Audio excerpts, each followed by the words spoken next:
quiet cuts that speak loudest. It never starts with a shout. It starts with something you could almost miss. Something so small, you question if it even happened. A quick smirk when you speak, like they've already decided your words don't matter. A joke wrapped in charm, but sharp enough to leave a mark only you can feel. Or maybe it's just a pause, too long, too loaded, right after you've made yourself vulnerable. And here's the part that makes it dangerous. Nobody in the room calls it out. They feel it, they sense it, but they don't name it. The silence protects the one who delivered it, not the one who received it. You feel the shift immediately, a subtle tightening in your chest, like your presence has been weighed and found lacking. You try to play it cool. You laugh along or force a smile, telling yourself, don't make it awkward. You've been told since childhood, be the bigger person. Don't overreact. Keep the peace. But what nobody told you is that in every room, there's a silent test happening. And this was your turn. Because every group, every workplace, every friendship has its own unspoken hierarchy.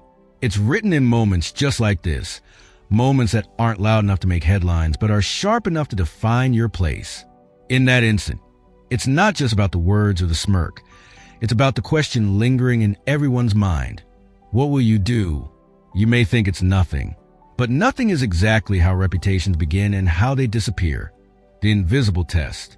Most people think disrespect is obvious. They imagine yelling, insults, slam doors. But the truth? The first test almost never announces itself. It's quiet, casual, wrapped in something you've been conditioned to overlook. Someone cuts you off mid-sentence in a meeting. You stop, give them the floor, and pretend it doesn't bother you. Someone forgets to include you in a group conversation, and you just smile as if you didn't notice. A friend tosses a jab about your failures, then laughs, waiting for you to join in. These moments seem harmless until you realize they're not random. They're auditions. The people around you are watching, not for what you'll say, but for what you'll allow. And the first answer you give, whether with words or with silence, sets the tone for how you'll be treated from that day forward. It's not personal. It's structural. Machiavelli understood this long before our modern offices and group chats. Every social group, from medieval courts to high school cafeterias, runs on invisible contracts. These contracts aren't written in ink. They're written in reactions. If you allow the first trespass without consequence, you sign your name at the bottom. You just agreed, you can do this to me and I will stay. The danger is that most people don't even realize they've signed anything. From childhood, we're taught that ignoring small slights is maturity. Let it go. Don't be dramatic. Pick your battles. We think we're avoiding unnecessary conflict, when in reality, we're giving quiet permission for the next test, and the one after that. And here's where the invisible test becomes dangerous. It doesn't just teach the offender how to treat you. It teaches the audience. The co-worker who saw you ignored in a meeting will now think twice before inviting you to speak. The friend who watched you laugh off that jab might add one of their own next time. Your reaction isn't just about you. It's a broadcast to everyone watching. That's why the first test is never really about the words. It's about the boundary it draws in the minds of others. Will they see you as someone who commands respect without having to beg for it? Or will they file you quietly into the category of safe to dismiss? And once you're in that category, climbing out is like trying to change a story that's already been told 100 times. Every time someone retells it, whether through a subtle exclusion or a sharper jab, the ending stays the same. You accept it. You're easygoing. You don't mind. You're the safe target. What most people don't see is that the invisible test is also an opportunity. It's a moment to show, without a speech, where your world begins and ends. It's a chance to redraw the map before it's set in stone. Because if you miss it, if you let the ink dry, you may spend years fighting against the role you wrote for yourself in that split second. The question is, will you even notice the test when it comes? Or will you do what most people do? Smile, stay quiet, and sign away another piece of your presence? Respect isn't given, it's enforced. Niccolo Machiavelli lived in a time when power wasn't just about politics. It was survival, wars, betrayals, shifting alliances, Every interaction was a test. He understood something most people still don't grasp. Respect isn't handed out like a participation trophy. It isn't a gift. It's a currency, and it only holds value if it's backed by consequences. Centuries ago, in The Prince, Machiavelli wrote that men are quick to offend when they do not fear consequence. He wasn't glorifying cruelty for its own sake. He was pointing to a brutal truth. Human behavior is shaped less by morals and more by boundaries. If crossing you costs nothing, it will happen again. If there's a price, people think twice. The problem is, we live in a world that romanticizes patience and tolerance as if they're always virtues. We're told to be the bigger person, as though enduring repeated disrespect somehow makes us noble. But Machiavelli would have laughed at that, because to him, patience without power isn't nobility. It's weakness disguised as virtue. He knew that the moment you ignore disrespect, you're not showing maturity, you're signaling safety. And in a hierarchy, whether at a royal court, a corporate boardroom, or a group of friends, safe quickly becomes invisible. Think about it. When you walk into a room, people are constantly making micro-calculations about you. Not consciously, not always maliciously, but instinctively. They're deciding, is this someone I need to consider before I speak? Or can I say whatever I want without consequence? Your boundaries, how you enforce them or fail to. Answer that question long, before your words do. Machiavelli's insight wasn't that you have to be cruel to earn respect. It was that clarity is more important than kindness. People need to know, without a doubt, where the edges of your tolerance are. If you blur them, they will keep pushing, not out of hatred, but out of human nature. And here's the uncomfortable truth. Society doesn't reward you for what you endure. It rewards you for what you refuse to allow. The person who endures endless disrespect might be liked for their easygoing nature, but they're rarely respected. The one who draws a line, even quietly, even without anger, commands a presence that changes the tone of a room. You've probably seen this in action. A leader who doesn't raise their voice, but whose calm correction can make a team fall silent. A friend who never tolerates backhanded jokes. And because of that, no one dares make them in the first place. These people aren't born with that presence. They build it one enforced boundary at a time. Machiavelli's advice for rulers is just as relevant for anyone navigating social dynamics today. Set your standards early and make the cost of crossing them visible, not through drama, not through emotional explosions, but through the certainty that if a line is crossed, something will change. Access will shrink. Warmth will fade. Trust will be gone. Because when the rules are clear, people don't have to guess, and they won't gamble. And that's when you stop chasing respect, because it starts chasing you. A quiet line becomes your reputation. Every reputation has a starting point, a story, a moment, a decision that becomes a reference everyone uses when they think about you. Sometimes at a moment you don't even remember, but it's the one they'll never forget. The first time you draw a line isn't just about defending yourself in that moment. It's about defining who you are in their world from that point on. And it doesn't always look like a confrontation. In fact, some of the most powerful boundaries are set so quietly they feel almost anticlimactic. But in the silence after, you can feel the shift. Picture this. You're sitting in a meeting. Someone takes a shot at you, just a joke. They say, the old you might have laughed, made yourself small, let the moment pass. But instead, you pause, you lock eyes. You don't rush to fill the silence. When you finally speak, your voice is calm, even. Was that meant as feedback or just an attempt at humor? The room changes temperature. The laughter dies. The offender stumbles. And without shouting, without drama, you've redrawn the map. Or maybe it happens in a smaller circle. You're out with friends, and someone makes it a punchline, as they've done 100 times before. Only this time, you look them in the eye and say, that's enough.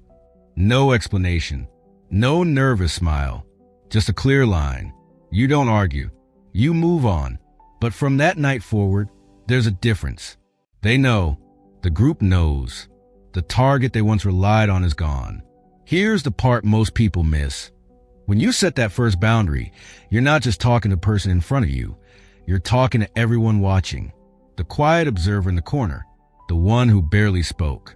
the one who will remember exactly how you handled it. You're telling them all, this is where my world begins and ends. And that message spreads faster than any defense you could ever give. People repeat it in subtle ways. Don't mess with her. He doesn't play around. It's not fear, it's awareness. They've seen the line and they know what crossing it costs. The beauty of the first boundary is that you don't have to enforce it with every person. You enforce it once and the story does the rest. Social groups are built on shared memory. Once they've seen that you will act, even once, it becomes easier for them to imagine you will act again. And that mental image is often enough to stop the test before it starts. But here's the trap.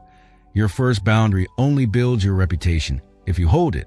If you enforce it one day and then laugh it off the next, you erase the story you've just written. You teach them your lines can be moved. That's why Machiavelli's wisdom still applies here. Clarity without consistency is chaos. The moment you set your first boundary, you've started a new story.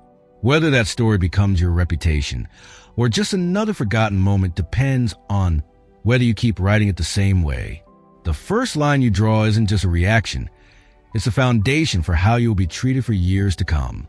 And once that foundation is in place, the rest of your reputation starts to build itself. The power of strategic silence. Most people think power comes from speaking, the sharp comeback, the perfectly timed retort, the verbal knockout. But in reality, some of the most dominant moves in any social game are made without saying a single word. The right kind of silence can hit harder than the loudest argument. The problem is, most people confuse strategic silence with passive silence. Passive silence is awkward. It's the kind that makes you shrink, that says I'm afraid to respond. It's the kind that reinforces a disrespect instead of challenging it. Strategic silence is different. It's deliberate. It's a weapon. It says, I heard you. I'm measuring you. And you should think very carefully about your next move. Imagine this. You're in a group setting, and someone tries to cut you down with a quick remark. They expect one of two things. Your anger, so they can flip it back on you and make you the problem, or your compliance, so they can move on knowing they can get away with it. But you give them neither. Instead, you stop, you lock eyes. You let the pause stretch just long enough for the air to feel heavy. You don't flinch. You don't smile. You just let the weight of that silence sink into everyone in the room. Conversation slow. People shift in their chairs. Even the offender starts to feel the heat. They realize they've stepped into unfamiliar territory because now they're the one exposed, standing there with their words hanging in the air. And when you do finally speak, if you speak, it's not to explain yourself or to fight. It's to make them own their words. Calmly, evenly, did you mean that? Or would you like to repeat it for everyone? That's not a counterattack. That's a mirror. It forces them to see what they've just done without you lifting your voice or raising your pulse. Machiavelli understood this principle in politics and warfare. Unpredictability creates hesitation, and hesitation in human interaction is where respect is born. If they don't know how you'll respond, they tread more carefully. They stop taking liberties.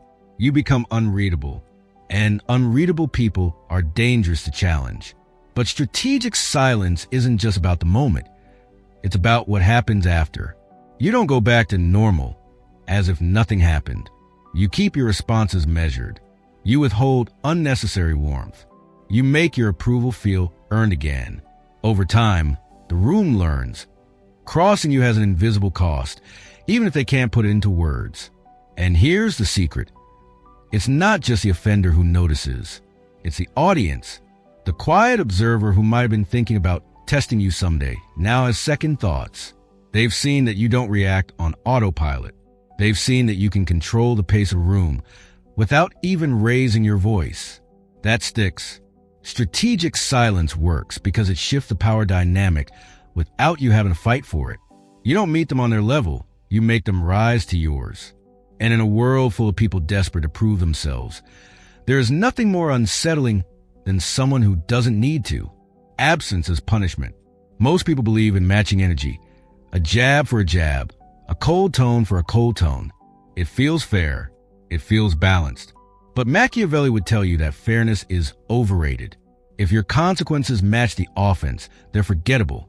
If they exceed it, quietly, strategically, they become unforgettable. This is the principle of the disproportionate consequence. Not emotional outbursts, not public meltdowns, but a reaction so deliberate, so final, that it shifts the entire relationship in an instant. And one of the most potent disproportionate consequences you can use isn't confrontation. It's absence. Absence is a strange kind of punishment. It doesn't feel aggressive. It doesn't leave marks. But it removes something people instinctively crave. Your presence, your attention, your warmth. We are wired to seek connection. When that connection is withdrawn, even subtly, the absence starts to echo in ways words never could. Picture this. Someone in your circle crosses a line. They make the joke, throw the insult, test the boundary. Again, they expect the usual back and forth, or for you to shrug it off. But instead, you grow colder. You're polite but formal. Conversations become shorter. Invitations stop. Your energy is no longer available to them, and you don't explain why. At first, only they notice. Then the group notices. The energy shifts. Your absence creates a void, and in social dynamics, voids have power. People start asking questions, not to you, but about you. What happened? Why isn't he around? Why does she seem so distant? They start to understand without you ever needing to say it out loud. Crossing you comes with a cost. In Machiavelli's world, this was political exile, a way to remove someone's influence without spilling blood. In your world, it's social exile, quiet and surgical. You take away access. You remove them from the warmth of your presence, not to punish for punishment's sake, but to reestablish the value of what you give. And here's the beauty. Done correctly, you don't have to sustain the absence forever. Sometimes a short, sharp withdrawal is enough to recalibrate the relationship. But the key is consistency. If you let them back in without change, you teach them that your boundaries are negotiable. If you maintain the distance until they adjust, you teach them that your boundaries are permanent. This kind of consequence also has a ripple effect. The audience, yes, there's always an audience, takes note. They watch someone lose access to you, and they realize it's possible. And suddenly, they handle you with more care, not because they fear you in the traditional sense, but because they respect the scarcity of your presence. Machiavelli knew that scarcity increases value. In politics, it was alliances and favors. In your life, it's your time, your attention, your trust. When those are given to everyone, they're worth nothing. When they're withdrawn from those who cross you, they become priceless. Absence is a revenge. It's a reset. And when used as a disproportionate consequence, it sends a message louder than any argument. My presence is a privilege. Lose it, and you may never get it back. When the disruptor keeps pushing, absence works on most people. The cost of losing your presence is enough to make them recalibrate. But every now and then, you'll meet a different type of opponent. The disruptor. This person doesn't back down when you withdraw. In fact, they feed on the tension. They test you not because they want your approval, but because they crave control. In Machiavelli's terms, they're not just a rival, they're a threat to your authority. And threats that won't stop testing must be dealt with differently. The mistake most people make is to meet them head on, with emotion. You argue, you try to outwit them in the moment. You trade blows in front of the group. But this is exactly what the disruptor wants. They thrive on dragging you into the mud, because in the mud, it's harder to tell who's winning. The smarter move isn't to fight them on their terms. It's to change the terms entirely. You don't escalate emotionally. You escalate socially. Here's what that looks like. Imagine you're in a meeting and the disruptor, let's call him Victor, takes another jab. Instead of reacting with anger or retreating into silence, you turn the moment into a spotlight. Calmly, in a voice that carries just enough of the room to hear, you say, "Interesting comment, Victor. Do you speak to your manager that way too?" Now, the focus isn't on your reaction. It's on his behavior. You reframe the moment, turning his joke into a public question about professionalism. He wanted attention. Now he's getting it in the form of scrutiny. The group starts asking silent questions. Why does Victor keep doing this? What's he trying to prove? And just like that, he's no longer the witty provocateur. He's the one on trial. Exposure works because it forces the disruptor to own their actions in front of the very audience they were trying to impress. And in social dynamics, losing the audience is a death blow. They can't hide behind charm or ambiguity anymore. They're visible, vulnerable, and alone in their behavior. This isn't limited to work. In social circles, it's the same principle. A chronic boundary crosser makes another comment at your expense during a group hangout. Instead of laughing it off, you look at the person next to you and say, "Do you think that was meant to be funny?" Suddenly, the laughter dies. The group feels a discomfort, but it's not aimed at you. It's aimed at the disruptor. Machiavelli would call this turning the people against the prince. You don't need to destroy your opponent.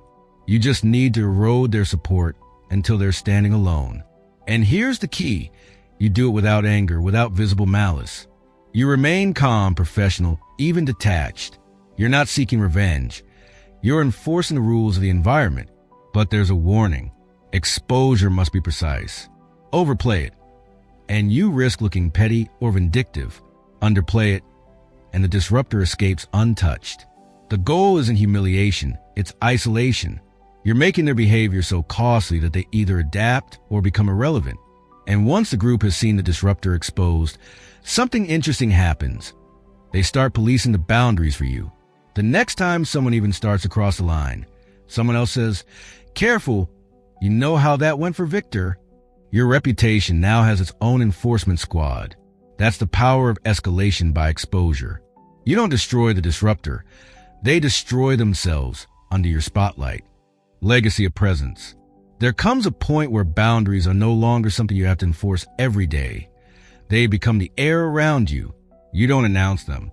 You don't explain them. You don't negotiate them. They are simply understood.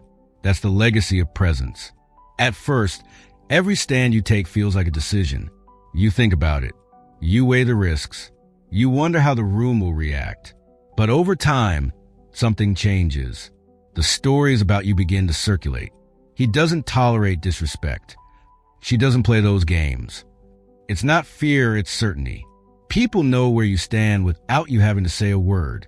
This is when you stop reacting to disrespect because it rarely shows up in the first place. The tests get fewer. The jabs disappear. People measure their words around you, not because you intimidate them, but because they've learned you're not the kind of person they can take liberties with. In Machiavelli's world, this was the point where a ruler's authority became self-sustaining, not because they rule with constant displays of force, but because the memory of their actions had reshaped the terrain. They had become the terrain. Anyone entering their world adapted to their rules automatically. The same applies to you. In your presence, people self-correct. They stop mid-sentence before making the joke. They rephrase a comment to avoid crossing the line. They give you the floor without being asked. That's when you know your boundaries have stopped being rules you enforce and started being instincts others follow. But here's the part few talk about: the cost. This level of presence means you won't be liked by everyone. Some will call you distant. Others will label you cold. And that's fine. Their discomfort is proof that you no longer bend to fit in. Your warmth is a privilege, never an expectation. The real reward isn't universal approval. It's freedom. Freedom to walk into any room without wondering how you'll be treated. Freedom from explaining yourself. Freedom from fighting for space that already belongs to you. Over time, your presence becomes your armor, your filter, your silent enforcer. And here's the paradox. When you reach this point, you rarely need to draw new lines because the old ones are still standing, etched in the memories of those who saw you enforce them. Your silence carries more weight than someone else's shouting. Your absence says more than another person's speech. This is what Machiavelli might call the apex of social power. When your reputation does the work for you, you've moved from defending your boundaries to embodying them, from reacting to setting the tone, from being one of many to becoming the standard. And when you built this kind of legacy, you don't chase respect. You don't demand it. You live in such a way that disrespect feels impossible in your presence. That's the game. That's the win. And when you reach it, you're no longer just a player in a room. You are the room.